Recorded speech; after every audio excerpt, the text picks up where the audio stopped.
അല്ല, ആ മുതലയാരുടെ മോനെ കൊണ്ട് അവളുടെ കഴുത്തിൽ താലി കെട്ടിച്ച് നജീബിനെ കൊണ്ട് അടിയറവും പറയിപ്പിച്ചിട്ട് നിരപരാധിത്വം തെളിയിച്ചിട്ട് പോകുന്നല്ലേ നല്ലത്. നിരപരാധിത്വം തെളിയിക്കാൻ ഞാൻ എന്താ വല്ല കൊലപാതകം ചെയ്തോ? എങ്കിലെത്ര അന്തസ്സുണ്ടായിരുന്നു. എടാ, ഇതിപ്പോ ഏതെങ്കിലും ഒരു പെണ്ണ് ആരെങ്കിലും ചൂണ്ടിക്കാണിച്ചിട്ട് ദേ ഇയാളുമായിട്ട് എനിക്കൊരു ബന്ധമുണ്ടെന്ന് പറഞ്ഞ ഉടനെ കയറി കെട്ടിക്കോ എന്ന് ഉത്തരവിടാൻ ഇതെന്താ വെള്ളരിക്കപ്പെട്ട? അത് നാട്ടാമെ കുറിച്ച് ശരിക്കും അറിയാഞ്ഞിട്ടാ. ഇതുപോലൊരു കേസിൽ ഒരിക്കലും ഇവിടുന്ന് രക്ഷപ്പെടാനൊരു ശ്രമം നടത്തിയതാ ഞാൻ. എന്നിട്ട് ബോർഡറിനപ്പുറം കടക്കുന്നതിന് മുമ്പ് ആ മാരിയപ്പനും നാട്ടാമയുടെ ആൾക്കാരും തൂക്കിയെടുത്തോണ്ട് താലി കെട്ടിച്ചു. ഇവിടുത്തെ ഒരു നെയ്ത്തുകാരി പെണ്ണ് പറ്റിച്ച പണിയാ. അവക്ക് എന്നോട് പ്രേമമായിരുന്നു. അത് ശരി. ഇതപ്പോ ഇവിടത്തെ പെണ്ണുങ്ങളെ തീരാൻ പരിപാടിയാണല്ലേ? പെമ്പിള്ളേരെ കറുപ്പഴിച്ചു എന്ന് അവരായിട്ട് നാട്ടാമയോട് പരാതി പറഞ്ഞ പിന്നെ താലി കെട്ടി കൂടെ പൊറപ്പിക്കാല്ലാതെ വേറെ പോംവഴിയില്ല. എന്തഴിച്ചു? കറുപ്പഴിച്ചു. എങ്കിൽ ഈ കളിയിൽ താലി ആ നാട്ടാമ തന്നെ കെട്ടേണ്ടി വരും.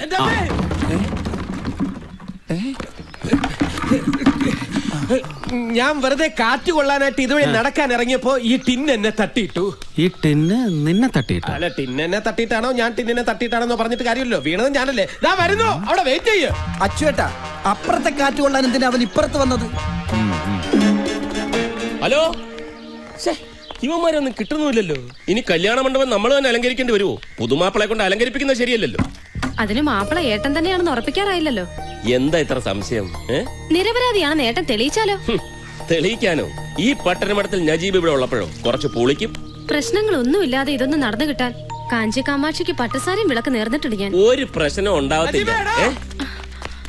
നിനക്കെന്ത് പറ്റി? ഒന്നും പറ്റിയില്ല, പറ്റാൻ പോണേ ഉള്ളൂ. അതെ, ഒന്നുമില്ല. നീ കേട്ടോന്നേ, ഈ ആതിരയുടെ ജാതകത്തിൽ എന്ത് ദോഷം ഉണ്ടെന്നാ പറഞ്ഞേ? വൈധവ്യ ദോഷം. എന്ന് വെച്ചാൽ നിനക്കധികം ആയുസില്ലെന്ന്. എനിക്കതിലൊന്നും വിശ്വാസമില്ല. പക്ഷെ എനിക്കിപ്പോ വിശ്വാസം. എന്താ കാര്യം? നിന്റെ പുന്നാരളി ഇവിടുന്ന് രക്ഷപ്പെടാൻ പോവാ. അയാൾ ഇവിടുന്ന് പോയാൽ നാട്ടാമയും നാട്ടുകാരും ചേർന്ന് നിന്നെ ജീവനോടെ കത്തിക്കും. നിന്നെ മാത്രമല്ല എന്നെയും കത്തിക്കും. എല്ലാം കത്തിച്ചാവരാ. എന്ത് കത്തിക്കുന്ന കാര്യം പറയണത്? അത് ഈ കല്യാണത്തിന് കഥനയും കരിമരുന്നും കത്തിക്കുന്ന കാര്യം പറഞ്ഞതാ.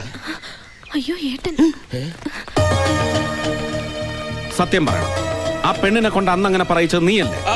ഞാനല്ല. പിന്നെന്തിനാ എന്റെ നീക്കങ്ങൾ അറിയാൻ നീ അവനെ ചാരനായിട്ട് അയച്ചത്? ഞാൻ പൂ പറിക്കാനായിട്ട്. അത് നേരത്തെ കാറ്റ് വെള്ളം വന്നു പറഞ്ഞു, ഇപ്പൊ പൂ പറിക്കാൻ വന്നു പറഞ്ഞു. കാറ്റ് കൊള്ളാന്ന് വിചാരിച്ചു. ദേ, നീ എന്ത് കള്ളക്കളി കളിച്ചാലും ആ പെണ്ണിന്റെ കഴുത്തിൽ താലി കെട്ടിച്ച് എന്നെ തോപ്പിക്കാമെന്ന് വിചാരിക്കണം. ഒരു പെണ്ണിന്റെ കഴുത്തെ താലി കെട്ടുന്നത് തോൽവിയല്ല, ജയമാണ്. അതെ, ഒരു ഉത്തരവാദിത്വം ഇല്ലാതെ കറങ്ങി നടന്ന് ഇവൻ ആതിരെ കെട്ടി. അത് ഇവന്റെ ജയമല്ലേ? ഇവൻ ജയിച്ചതല്ല, എന്റെ പെങ്ങൾ എന്നെ തോപ്പിച്ചതാ. ആ പെണ്ണെന്തെങ്കിലും വിളിച്ചു പറഞ്ഞെന്ന് പറഞ്ഞ് എന്റെ മേക്കെട്ട് കയറാൻ വരുന്നതിന്? ബുദ്ധിപരമായിട്ട് ഞാൻ ഇടപെട്ടില്ലായിരുന്നു, ഒറ്റ ഒരുത്തൻ ഇവിടുന്ന് ജീവനോട് പോത്തില്ലായിരുന്നു. അതെ, ചുളുവിനൊരു കാശുകാരി പെണ്ണിനെ സ്വന്തമാക്കാനുള്ള ചാൻസ് വീണ് കിട്ടിയില്ലേ? ഞാനായിരുന്നെങ്കിൽ അന്തസ്സായിട്ട് താലിയും കെട്ടിയിട്ട് ഒരു മുതലാർക്കം കൗണ്ടറായിട്ട് ഇവിടെ കഴിഞ്ഞേനെ. അങ്ങനെ ഒരു ആകാശക്കോട്ട ആരും പണിയണ്ട. വേണ്ട, കോട്ട അച്ചുവട്ടം പണിഞ്ഞോ? പണിയല്ല, ചിലരൊക്കെ പണിതത് പൊളിക്കാനാ പോകുന്നത്. പൊളിക്കടാ, സത്യം തെളിയിക്ക്. തെളിയിക്കും. ഒന്നും വേണ്ടാന്ന് വെച്ച് പോകാൻ ഒരുങ്ങിയതാ ഞാൻ. ഇനി ഇതിന്റെ സത്യം തെളിയിച്ചിട്ടേ ഞാൻ പോകൂ. നീയാണ് അവളെ കൊണ്ട് ഈ കള്ളച്ചൂത് കളിപ്പിച്ചതെന്ന് അവള് പറഞ്ഞ ഒരു ഇവന്റ് നടത്താൻ നീ ബാക്കിയുണ്ടാവില്ല. നീ ഉണ്ടാവില്ല. നേരെ ബംഗ്ലാവിലേക്കാ പോയത്. നമ്മൾ പറഞ്ഞ കാര്യമല്ലത് മീനാക്ഷി ഏട്ടനോട് പോയി പറഞ്ഞ. എങ്കിലവന്റെ ആയുസ് ഒറ്റക്കൊമ്പൻ എടുത്തത്. നീ പിന്നാമ്പറത്ത് റോഡിൽ ചെന്ന് മീനാക്ഷിയോട് കാര്യം പറ. നീ എവിടെ പോന്നു? ഞാൻ കൂടെ പോയി പറഞ്ഞു. ഇവിടെ വല്ലടാ. മീനാക്ഷി എവിടെ? മടിയിലിരിക്കണം. ആരുടെയും മടിയിലല്ല, മാടി എന്ന് പറഞ്ഞ മട്ട് പവിട്ടറസ്. നീ വാ. അച്ചുവേട്ടൻ പോയിക്കോ, എനിക്ക് മാടി കയറിയ തല ചുറ്റും. എന്നെ കൊണ്ട് അഴിപ്പിക്കാൻ വേണ്ടി കറുപ്പ് ജല ഉടുത്തോണ്ട് വന്നേക്കാണല്ലേ കള്ളി.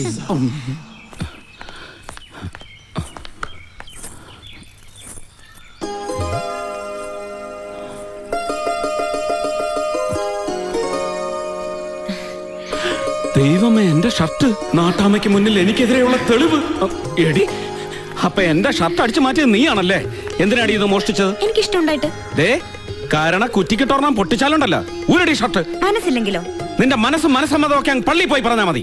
പറയേണ്ടവരുടെ മുമ്പ് ഞാൻ പറഞ്ഞിട്ടുണ്ടല്ലോ. ഇനി പള്ളിയിലും കൂടെ പോയി പറയണമെങ്കിൽ ഞാൻ അതിനും റെഡിയാ. എന്റെ സ്വഭാവം നിനക്ക് ശരിക്കും അറിയാഞ്ഞിട്ടാ. ഒക്കെ ശരിക്കും അറിഞ്ഞിട്ട് തന്നെയാ എല്ലാവരുടെയും മുമ്പിൽ വെച്ച് ഞാൻ ചൂണ്ടിക്കാണിച്ചത്. ഓ, അപ്പൊ എന്നെ കുറിച്ച് എല്ലാം പറഞ്ഞു തന്ന ഒരാൾ ഇതിന്റെ പിന്നിലുണ്ട്.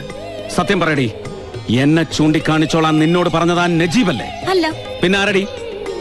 സത്യം പറയടി, ആരാ നിന്നെ കൊണ്ട് ഇതൊക്കെ ചെയ്യിച്ചത്? സാക്ഷാൽ കാഞ്ചി കാമാക്ഷി. കാഞ്ചി? എടി, അവിടെ നിൽക്കാൻ. ഇവളെന്നെ കൊണ്ട് കറുപ്പഴിപ്പിച്ചെടുപ്പിക്കുന്ന തോന്നണത്. നീ എന്താ ഇവിടെ? അല്ല, കറുപ്പഴിക്കാൻ. കറുപ്പഴിക്കാനോ? അല്ല, അച്ചുവേട്ടൻ മീനാക്ഷി മടിയില്, അല്ല മാടിയില്. അയ്യോ,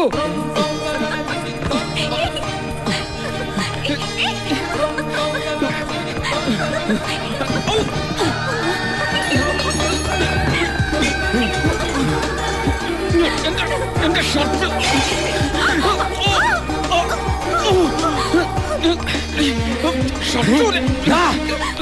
അയോഗ്യ പയലേ നീ. അല്ല, ഞാൻ ഈ ഷർട്ട് ഓ, അഴിക്കാനായിട്ട് അപ്പൊ ഷർട്ടും പാന്റും അഴിക്കാനുള്ള പുറപ്പാടായിരുന്നല്ലേ? അയ്യേ, ഞാൻ അതല്ല ഉദ്ദേശിച്ചത്. നിന്റെ ഉദ്ദേശമൊക്കെ എനിക്ക് മനസ്സിലായി. എനിക്കൊന്നും അറിയില്ല എന്ന് പറഞ്ഞ് കൈയൊഴിയാൻ നോക്കിയിട്ട് ഇപ്പൊ പട്ടാ പകല് പുറത്തൊരുത്തനെ കാവല് നിർത്തിയിട്ട് ഇവിടെ വന്ന് എന്ത് തോന്നിയാസം കാണിക്കാവുന്നു? എന്റെ പുലികളിയാടാ നീ തൊലിച്ചത്. എന്താണ് നീ ഇവിടെ ഉണ്ടായിരുന്നിട്ടാണ് ഇതൊക്കെ? എന്താ ഉണ്ടായത്? താലികെട്ട് കഴിയുന്നതിന് മുമ്പ് വയറ്റിലുണ്ടായതിന്റെ വളകാപ്പ് ചടങ്ങ് നടത്തേണ്ടി വരുമെന്നാ തോന്നുന്നത്. എന്റെ ഏകാംബര, ഞാൻ വന്നില്ലായിരുന്നെങ്കിൽ ഇവരിപ്പോ ദിഗംബരനായ. അതെ, നിങ്ങൾ ഉദ്ദേശിക്കുന്നത് പോലെ ഇവിടെ ഒന്നും സംഭവിച്ചിട്ടില്ല. പിന്നെ നീ എന്താടാ കട്ടിൽ കിടന്ന് നൂലുണ്ടാക്കി കളർ മുക്കായിരുന്നു? ഞാൻ അറിയാതെ അവള് മോഷ്ടിച്ചോണ്ട് വന്ന ഷർട്ട് ഞാൻ തിരിച്ചു വാങ്ങുന്നതിനിടയിൽ കാല് തട്ടി കട്ടിൽ വീണു, അത്രേ ഉള്ളൂ. എല്ലാവരുടെയും മുന്നിൽ വെച്ച് അവൾ എഴുന്നള്ളിച്ചത് കെട്ടിച്ചമച്ചുണ്ടാക്കിയ കള്ളക്കഥയായിരുന്നു, അല്ലാതെ ഞങ്ങൾ തമ്മിൽ യാതൊരു ബന്ധവുമില്ല. എന്റെ ഷർട്ട് അത് നീ പുഴുകി തന്നോടി.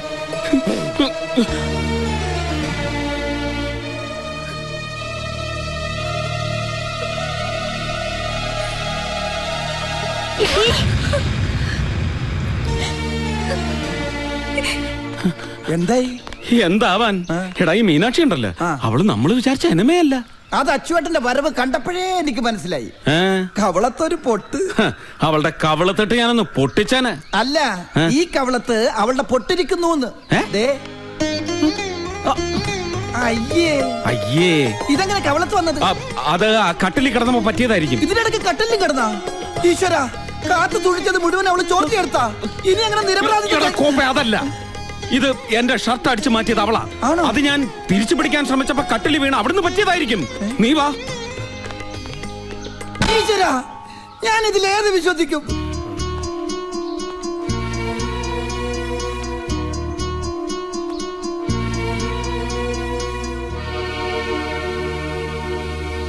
അയാളുമായിട്ട് രഹസ്യബന്ധം ഉണ്ടായിരുന്നു എന്ന് നാട്ടുകാർ മുഴുവൻ അറിഞ്ഞു കഴിഞ്ഞതാ. ഇനി അത് കള്ളമാണെന്ന് പറഞ്ഞാൽ ആരെങ്കിലും വിശ്വസിക്കുമോ?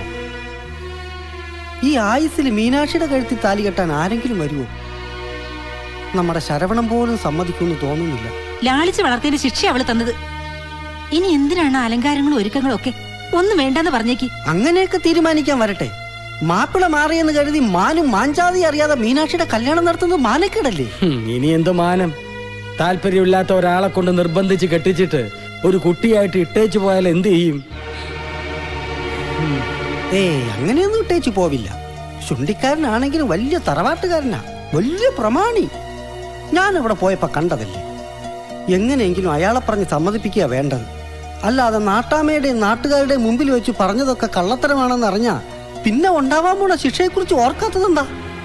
കുടുംബം അടച്ച് ഊര് വലയ്ക്കാൻ പിന്നെ ഈ നാട്ടിൽ ജീവിക്കാൻ പറ്റുമോ? എന്റെ കാഞ്ചി കാമാക്ഷി, എന്നെ പരീക്ഷിച്ചത് മതിയായില്ലേ നിനക്ക്? നീ സമാധാനമായിരിക്കും, ഞാൻ ഒരു വഴി ആലോചിക്കട്ടെ. ഇനി ഞാൻ നോക്കിയിട്ട് ഒരു വഴിയേ ഉള്ളൂ. എന്ത് വഴി? അതാണ് നമ്മൾ കണ്ടുപിടിക്കേണ്ടത്. എന്തായി?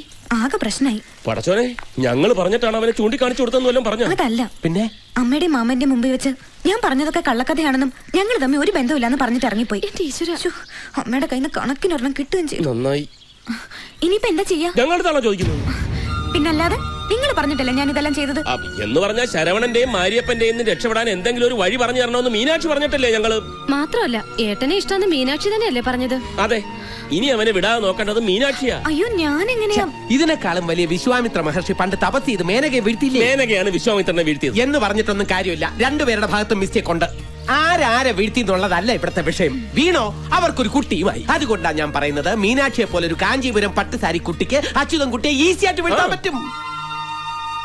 ഏത് ഒറ്റക്കൊമ്പനെയും നിലയ്ക്ക് നിർത്താൻ ഇത്രയും പോകുന്ന ഒരു തോട്ടി മതി. ആ തോട്ടി വലിക്കുന്ന ഒരു പെണ്ണുകൂടി ആയാൽ പിന്നെ പറയാൻ വേണ്ട.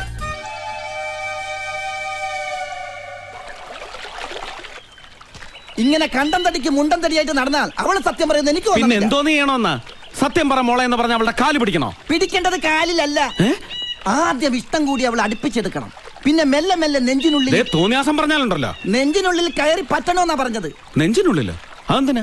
എന്നാലേ അവളുടെ ഉള്ളിലുള്ള സത്യങ്ങൾ ചോർത്തിയെടുക്കാൻ പറ്റുള്ളൂ. അങ്ങനെ ഇഷ്ടം കൂടാൻ വേറെ ആളെ തപ്പണം.